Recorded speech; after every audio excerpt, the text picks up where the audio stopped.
This is part of the teardown right here. And you can see there's a lot of tools here. I can do this upside down, blindfolded. I've done it so many times, but it requires a lot of tearing things down to get it where I need to go. I've taken the variator off with the Dr. Pulley little weights in there. I would suggest you use Dr. Pulley weights. They're really good. I think it's Dr. Pulley. I've taken off the variator and the drive face right here because I'm going to need to get my little bolts up from the bottom right here to go up here and here to get into the new TAIDA intake. And you can see here I've got this stuff here so I don't get any little pieces of crap in there. There is very little room right here, so the gaskets have to be correct, and I use something called a gray moto seal, which looks like this right here. I think I'll show it to you. And when you take your motor apart, you want to look to see if your seals are leaking right here, or any place there may be leaking fuel, leaking anything, because these motors are an air pump. They're designed to idle all day long once you start them if there are no leaks. Usually with a leak, like I showed you with the reed valve, you either get too much fuel or too much air into the mixture, and it will slowly lean the mixture out, which means there's more air than fuel needed, and it will make the engine quit. When you take your little bikes apart, listen to them, look at them. They'll tell you a lot if you just pay attention. What I like to do after every winter, since the bikes heat up a lot and they cool down, they stretch the little nuts here, and so I like to give them like a half turn after they get on there and get cooled down. You don't want to do it when it's hot. If you do it when it's hot, you can strip them. If you strip those threads in there, it's not good. Believe me, it's not good. So now one of the next things I'm going to do, let me give you a little tip of the day. In order to get this nut, where'd it go? I have to be real slow with this camera. Where'd it go? Oh. There's a nut right on here that holds the drive face, and that's your drive face right there. What I use is this red thread locker. Actually, this is supposed to be red. I don't know why they put it in a. They said this is blue. Blue thread locker is a glue that fits on here to keep the nut from coming off. I've gone out 3 or 4 miles riding and with so much torque, I've had the nut back off, and where I've had to walk the bike all the way back home, which I'm tired of. So what I do is I get the red thread locker here, and I put it on the threads right here, and I tighten it down. The only problem with doing that is to get it off, you need a heat gun, which is right there. This is another good thing to have. It's a heat gun,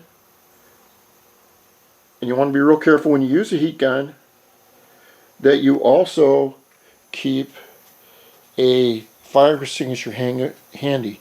You never know what's going to happen. You just don't know.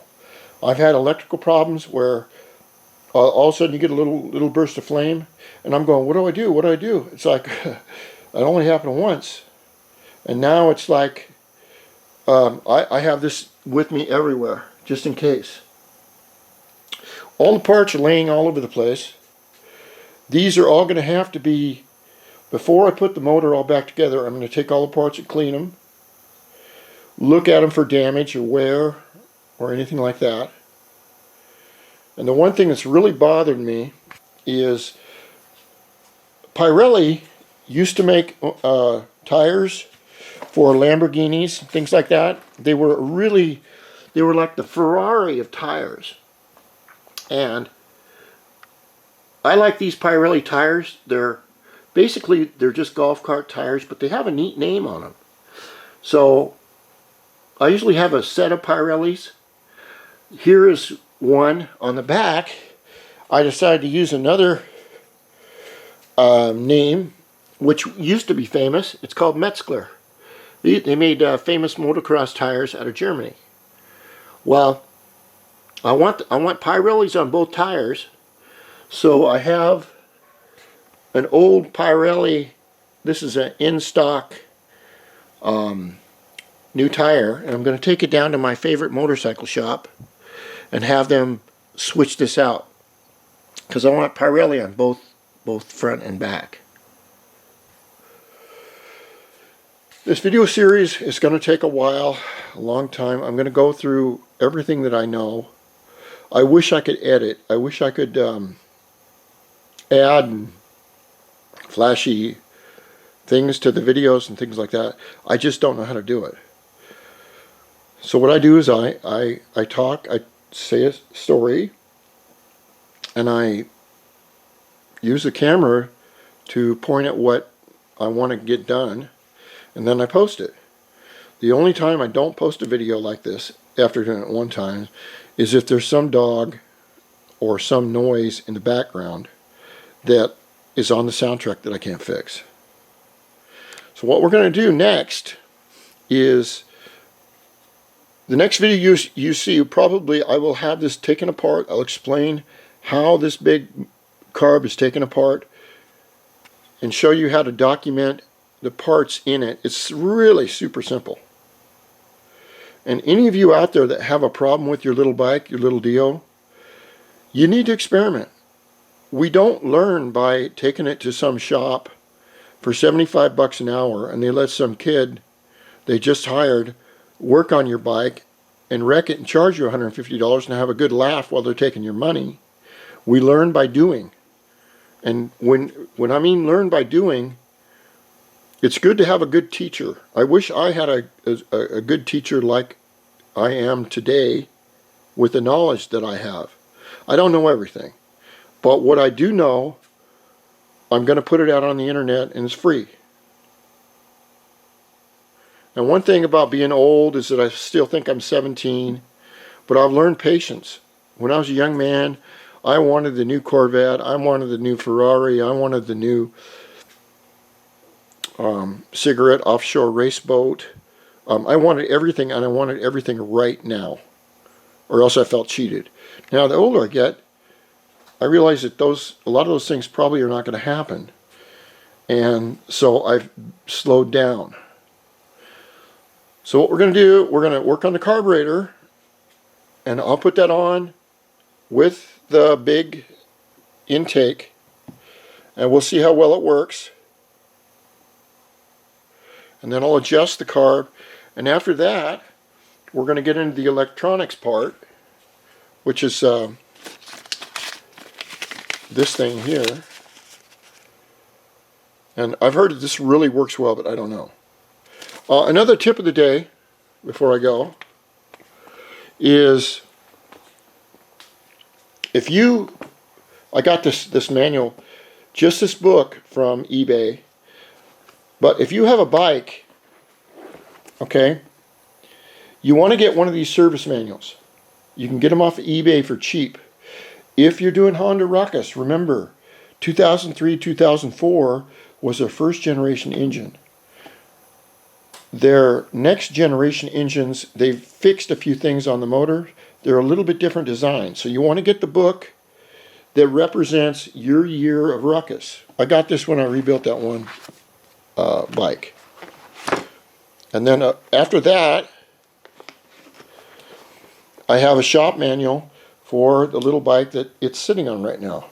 The 85-86 Gyro. In 1985 and 86 were the only years they sold them in America. There's also a really cool looking one. It's 1984, which is It's totally different looking, but it's bad. I mean, it's very, sorry YouTube. It's a very nice looking bike. I'd like to get one of those too. The thing with these little gyros is that none of the parts, not even the decals, are made anymore. There's a few nuts and bolts that you can put on them, but as far as spare parts, they just don't make them anymore. Motorcycle companies, along with car companies, are required to keep parts for their models up to 20 years after the bike is made, and then they stop making parts. Usually they'll stop like with a left tire, or right wheel, or left mirror, right mirror. They only have one available. And if you need parts, go to bikebandit.com, and that's a really good place to look up your model, and they show you the microfiche, and they show you all the breakdowns, and they show you the prices. I wish I would have bought more parts for this when I first bought it. I bought it maybe 12 years ago, and one winter I took it, and it's only got 3,000 miles on it. I took it, rebuilt it, repainted it. I'm a trained car painter, and I did find some really nice gyro decals from a gentleman that reproduced them. They're not the same exact color, but they're close. The gyro decals were generally more of a gold color right here, but everything on the bike is stock. Even the little, I kept even the little cold air pressure things like that. I just love these little bikes. I'm even thinking about in the future. This is 2010 CBR with 3,200 miles. It's brand new.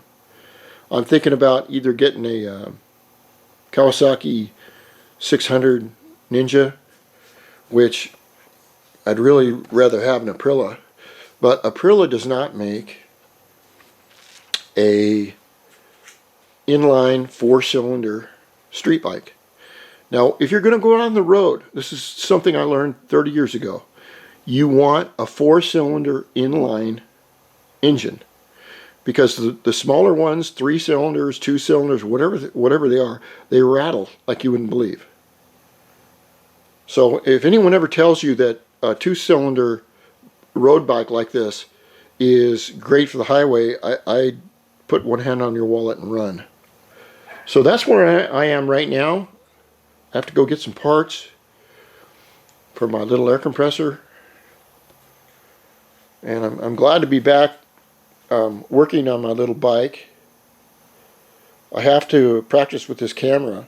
I'm holding it with 2 hands. It's big, it's heavy, it's a very nice camera, but I have to be really, really slow with it, or it just looks jerky when I go to do different things.